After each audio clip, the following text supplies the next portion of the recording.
Oh, welcome back my gardening friends. Well, it's that time of the year we need to get our things planted up. This year I bought 6 bags of multi-purpose compost to help with my seedlings, but now we've got lots and lots of pots to fill. This is some of the material we've taken out those blue barrels to sift for this pallet collar bed that we moved so we could get these blue barrels in place. Been thinning out the parsnips, but we need to find as much material as we can to fill all the containers. And we've got this pile of material that came out of the permanent potato bed. Some more bags there behind the square foot garden. And we've got lots and lots of bags there of 3-year-old wood chips behind those. We'll be using that. We've still got about 300 litres, 400 litres of 2-year-old leaf mould,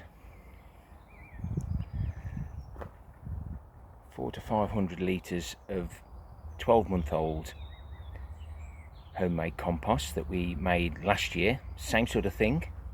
As you can see, we've got some volunteer potatoes there. We've also got the cannabis compost fines with the added perlite. We've got 1200 litres there. And while we're here, so I don't forget, a thank you to one of my viewers for sending me these pea terrain from Just Seeds. They're a late pea, so we can pick those up to about November. Look forward to that. And thank you to a couple of my viewers for dropping me something on the PayPal to get me a coffee. And we've got probably 1400 litres there of the cocoa koi. If I get really desperate, I'll dig me paths up. So just moving on to plot 1. This is where I do all my homemade composts. We've got 6 30-litre tubs there. I've positioned everything out. We've got 400 litres worth of blue barrels there, and then another 3 30 litres up there that need filling. There's 12 35 litre tubs there that need filling up in the gravity guttering system, wick guttering system that need compost. This is out of the compost bin. I estimate about 1400 litres there or more. Some of the compost fines that we haven't actually opened up yet, but what's the point in doing that? I might as well just mix it here. We can't use any of the leaf mould that we've got. And in reserve, which I'll be using first anyway, is this cocoa koi here. Estimate again probably 1000 litres there, just cocoa koi. Now, the winds have been quite high again, and that's completely flipped that in the opposite direction. And then we've got some more of the compost with the added perlite in. This isn't as good as what you first saw, so I'll be using that first. Yeah, giant carrots have been planted. And the Bocking 14 comfrey growing really well. Just started to get the flowers on it. And in here, the light's very difficult. I can't even see if I can see my finger. That one there, that is the one that we're comparing with the FREETOOs in the garden, seeing who's ripens first. So I'm estimating that I'm going to need about 3000 litres of compost now. If we was to buy that, it'd cost a fortune. So we'll start creating the mix, and I'll start topping do the polytunnel first because I'd like to get my tomatoes and cucumbers in. And the tomatoes are desperate to get out now. And that rain that we had was just nice and steady, but by gum, didn't it cause some weed issues. We managed to get that done within a couple of hours, nice and steady. Lots of radish there. And the lettuce that was in the grow room, just took the old leaves off and they're looking wonderful. And there's the first pongo. The flowers will soon be on that. And day 6 and the white icicle are all coming through. It's the, I think it's the 15th today. No, 13th, Friday the 13th, 14th, sorry, it's the 14th today, so they're just starting to come through. Must remember I've got these pots as well. I can get those emptied into the mix, get them out of the way. My giant beetroots are going to seed, so we can use that compost as well.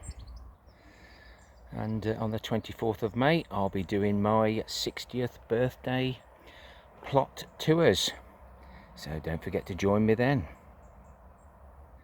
So this is the important pile. So if I think there's 1200 odd litres there, then I know I've got to equal amounts of all the other materials that I've brought across to ensure I've still got some of this material left to add extra pots. What you've seen at the moment is what I am putting out, but no doubt there'll be more things that I need to pop into containers, like all those chitting potatoes in the fridge at home. And apologies to anybody that isn't keen on the reviews, but you can see by the title what's in it, and you watch what you like to watch. But if companies want to send me free stuff, then I will review it and I'll give my best opinion on it. So what I do like to do is I'll take the barrow over to the other plot, pick up some of the other items, get a shovel or two of each, come over here, put some of the good stuff in from the compost bin, mix it all up, and then take it back and fill all the containers. I find it easier that way to do it. So let's get cracking. So we've got let's have a think.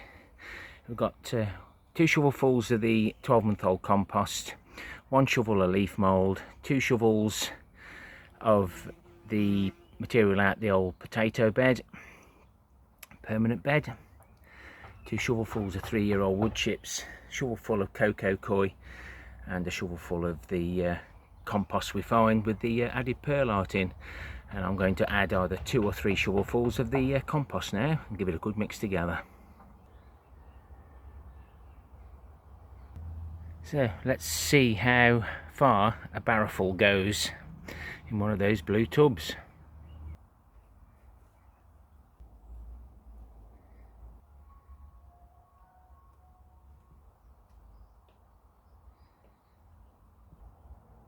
Well, the first barrowful didn't go far, so let's see what 2 does. As soon as I clear a big enough area here, I'll dump everything on the floor. Makes it that little bit easier to mix. But let's go and have a little look. So that was the first barrowful. But a lot of those ingredients, the leaf mould, 3-year-old wood chips, and that material from the permanent potato bed got soil in. It just gives it some body. As you know, ordinary compost dries out very quickly.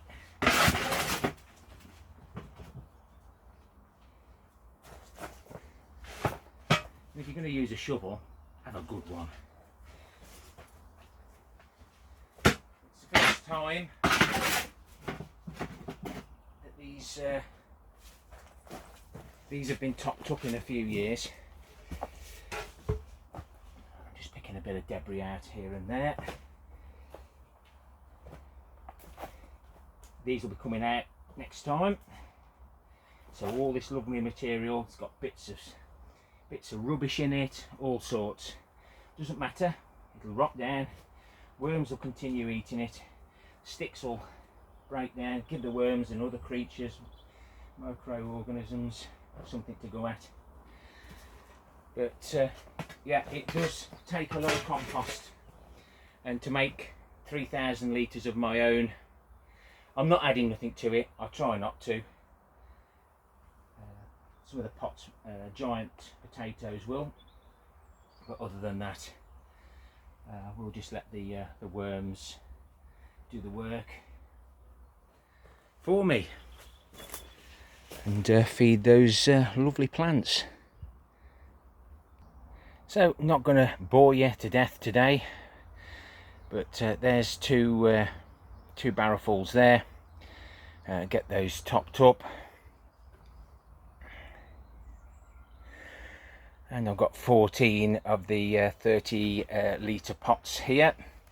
They're all going to be sitting on those dishes. They were also found on a fly tip by the cannabis growers. So all these pots here were full of compost, possibly the stuff with the perlite in, and make good use of them, and we can save any pennies then to spend on the things that we have to buy. Sun's very bright today, but there's the leaf mould. There's the material that we made last year, like we're doing at the moment.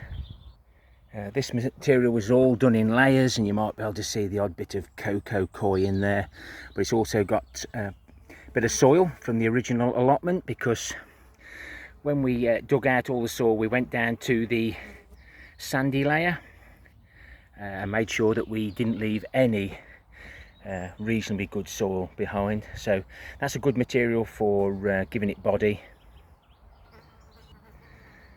These flies are irritating me, and this is the 3-year-old wood chips, and you wouldn't think they were wood chips. The worms know what they are,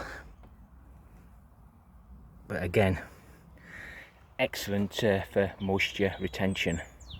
And we've already seen the cocoa coir. Got a few roots in it, doesn't hurt. And this material, it's got quite a bit of stuff in, but don't forget the potatoes and everything else, and the worms will keep having a dib at that, and we'll end up with some lovely material in 12 months time. Nothing has to be rushed when composting. And this is the compost out of the compost bin. It is what it is. And again, the worms, the creatures will work on this throughout the growing season to give us a lovely material to add to our compost the following year. Like I say, once I clear a bit of a space here, I can dump everything on the floor. So much easier to mix, and I can bring the cloth pots over then and fill them up here.